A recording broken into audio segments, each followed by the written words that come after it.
그동안 한강 대학생 실종 사건의 피해자인 고 손정민 씨의 실종 사건에 대해서는 여러 가지 의혹이 제기되었습니다. 이는 이번 사건 자체가 여러모로 의혹투성인 부분이 많고 또 지금까지도 해명되지 않은 부분이 많기 때문이기도 하지만 무엇보다도 사건 당시 함께 술을 마셨던 정민 씨의 친구 A씨 측이 사건 당시 자신이 신었던 신발을 버린 이유 등을 비롯해서 자신에게 제기된 여러 의혹에 대해서 그동안 별다른 입장 표명을 하지 않으며 침묵으로 일관했기 때문입니다. 이 때문에 인터넷상에서는 A씨에 대해서 여러 루머가 떠돌았는데요. 또 많은 네티즌들은 A씨의 이런 석연찮은 행동 때문에 이번 사건은 사실 단순한 사고가 아니라 사건이고 다름 아닌 A씨가 그 범인이 아닌가 하는 의심을 하기도 했습니다. 그런데 이런 상황을 더는 참을 수가 없었기 때문일까요? 드디어 A씨가 자신의 변호사를 통해서 그간 자신에게 제기된 의혹 등에 대해서 적극적으로 해명하기 시작했습니다. A씨의 법률 대리인을 맡은 정병원 변호사는 17일 발표한 입장문에서 A씨는 절친한 친구가 실종된 충격과 걱정, 자신이 끝까지 챙기지 못했다는 자책감이 큰 상태였다고 밝히면서 어떤 감정적인 동요가 생길지 극단적이거나 충동적인 행동을 하지 않을지 부모로서 걱정하지 않을 수 없는 상황이었다고 설명했습니다. A씨 측이 공식적으로 입장을 밝힌 것은 정민 씨가 실종된 이후 약 3주 만에 처음인데요. 정 변호사는 아직은 고인을 추모해야 할 때라고 생각해 입장 표명은 경찰 수사 종료 이후에 하겠으며 이런 입장조차도 보도하지 말아줄 것을 언론에 부탁해왔다고 주장하면서 15일 어느 프로그램에서 보도를 했는데 이로 인해 마치 저희가 처음으로 입장을 표명하는 것으로 비치고 있어 불가피하게 입장문을 냈다고 설명했는데요. 이러한 내용들로 미루어 보면 이번 사건으로 인해서 A씨가 굉장히 많은 스트레스를 받고 있었다는 것을 충분히 짐작할 수 있을 것 같습니다. 정 변호사는 사건 당시 상황에 대해 A씨는 만취해 어떤 술을 어느 정도로 마셨는지를 기억하지 못한다. 기억하는 것은 자신이 옆으로 누워있던 느낌, 나무를 손으로 잡았던 느낌, 고인을 깨우려고 했던 것 등 일부 단편적인 것들밖에 없다고 말하면서 A씨가 당시 신었던 신발을 버린 것과 관련해서는 실종 당일 A씨가 신었던 신발은 낡았고 밑창이 닳아 떨어져 있었으며 토사물까지 묻어 있어 다음 날인 26일 A씨 어머니가 모아뒀던 다른 쓰레기와 같이 버리게 됐다. 당시 A씨의 어머니는 사안의 심각성을 잘 모르는 상황이었고 신발 등을 보관하라는 말도 듣지 못했기에 크게 의식하지 않았었다고 해명했습니다.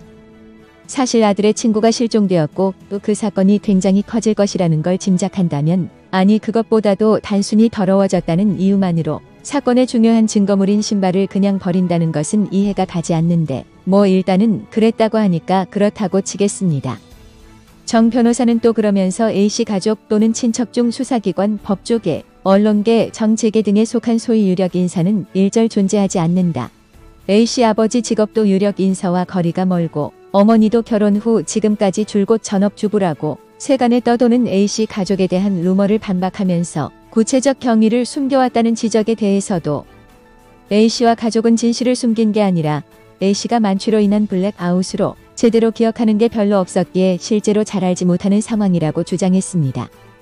또 정 변호사는 A씨와 그 가족이 오히려 객관적 증거가 최대한 확보되기를 애타게 기다리는 입장이었다고 주장하며 이번 사건에 대해서 A씨와 가족이 증거를 인멸하려고 했다는 일부의 주장을 일축했습니다. 또 정 변호사는 A씨가 정민 씨의 휴대전화를 가지고 귀가한 경위와 관련해서도 A씨는 고인의 휴대전화를 왜 소지하고 있었는지도 전혀 기억하지 못하고 이를 사용한 기억도 없다고 주장하면서 A씨와 A씨 가족들을 향한 허위사실 유포와 신상 털기는 이미 도를 지나친 지 오래다. 고인의 안타까운 죽음을 돈벌이 수단으로 이용하려고 하는 몇몇 분들로 인해 여전히 수없이 많은 허위사실 등이 확대, 재생산되고 있다고 안타까워했습니다. 또 경찰 수사 결과를 보고 A씨와 A씨의 가족들을 판단하셔도 늦지 않을 것이다. 수많은 억측이 사실이 아님이 밝혀질 경우 부디 A씨와 A씨의 가족들이 평범한 일상으로 돌아갈 수 있도록 도와주시기를 부탁드린다고 했습니다. 정 변호사는 A씨의 법률 대리인 자격으로 이와 비슷한 내용의 이메일을 MBC 측에도 전달한 바 있는데요. 하지만 이러한 A씨 측의 입장 발표에도 불구하고 A씨를 향한 불신의 시선은 여전히 꺼지지 않고 있습니다. 단적으로 정민 씨의 아버지인 소년 씨는 이러한 입장 표명에도 불구하고 여전히 A씨를 향한 불신의 시선을 거두지 않았는데요. 손 씨는 17일 YTN과의 전화 인터뷰에서 기존에 했던 것과 특별히 다른 것이 없다. 경찰 조사하고 비슷한 내용의 말을 맞춘 것 같고 근본적인 궁금증 해결에는 도움이 되지 않는다고 냉소하면서 그간 유족들에게는 사과한 적이 한 번도 없으면서 왜 지금에서야 입장문이 필요한지 의문이라고 꼬집었습니다. 또 소년씨는 A씨 측이 경찰 조사 결과를 낙관하고 있는 듯한 생각이 든다는 자신의 생각을 전하면서 실종 당일인 지난달 25일 새벽 3시 반쯤 A가 자신의 부모에게 정민이를 깨웠는데 일어나지 않는다고 전화한 것을 정작 우리 가족들에게 숨긴 점에 대해선 언급하지 않았다고 지적하면서 이는 본인들에게 불리한 정황은 해명하지 않은 것이라고 주장했는데요. 이것을 보면 A씨와 그 가족에 대한 소년씨의 감정의 골은 여전히 깊은 것 같습니다. 여기에 그동안 언론과는 그다지 접촉을 하지 않았던 정민씨의 어머니 B씨도 처음으로 입을 열면서 주목을 끌고 있습니다. B씨는 17일 월간조선과의 인터뷰를 통해서 이번 사건 이후 처음으로 언론과의 인터뷰를 가졌는데요. 이 인터뷰에서 B씨는 A씨와의 관계에 대해서 의대 동기 7명 그룹이 있는데 아이들끼리 해외여행도 몇 번 같이 가고 친한 편이었다라고 진술했고 또 정민씨와 A씨가 2019년 중앙대 의대에 입학한 뒤 친해지면서 B씨는 A씨의 어머니와도 자주 만났었다고 밝혔습니다. 심지어 정민씨의 사고가 있기 바로 전주에도 만났다고 하는데요. 이렇게 보면 실종 사건이 있기 전까지만 해도 정민씨 가족과 A씨의 가족이 매우 가까운 사이였던 것만은 틀림없는 사실로 보입니다. 그러나 B씨는 정민씨가 실종된 날 A씨의 어머니가 자신에게 연락하지 않은 점이 가장 이해할 수 없다고 지적하며 아이한테 무슨 일이 생겼는데 늦은 밤이라고 전화 못할 사이가 아니다. 새벽 3시 30분에 아이 전화를 받았으면 저에게 전화를 100번은 하고도 남을 사이다. 너무 이상하다고 의혹을 제기하며 그것도 실종 후 그 부부가 우리와 만났을 때는 새벽 3시 37분에 A가 전화했단 얘기를 숨겼다. 그때 연락만 해줬어도 정민이가 살 수 있었을 것이라고 말했습니다. 또 A씨의 집안이 권력기관과 연관돼 있다는 소문에 대해선 그런 이야기는 못 들었다. 그냥 그 변호인이 A의 아버지, 작은아버지와 친분이 있어서 사건을 맡고 있는 걸로 알고 있다. 그 집은 그저 아버지가 의사이고 아들이 의대생인 평범한 의사 집안으로 알고 있다.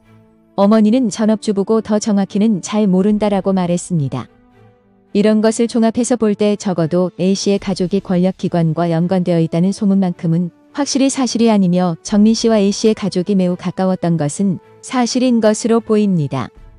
하지만 이렇게 단 하룻밤에 있었던 일이 매우 가까웠던 이웃 사이에 돌이킬 수 없는 상처를 주고 말았으니 너무나 안타까운 일이 아닐 수 없습니다. 사실 이번 사건에 쏟아지는 국민적인 관심을 생각하면 A씨가 함부로 나서기 힘들었을 것이라는 생각 역시 들기는 합니다.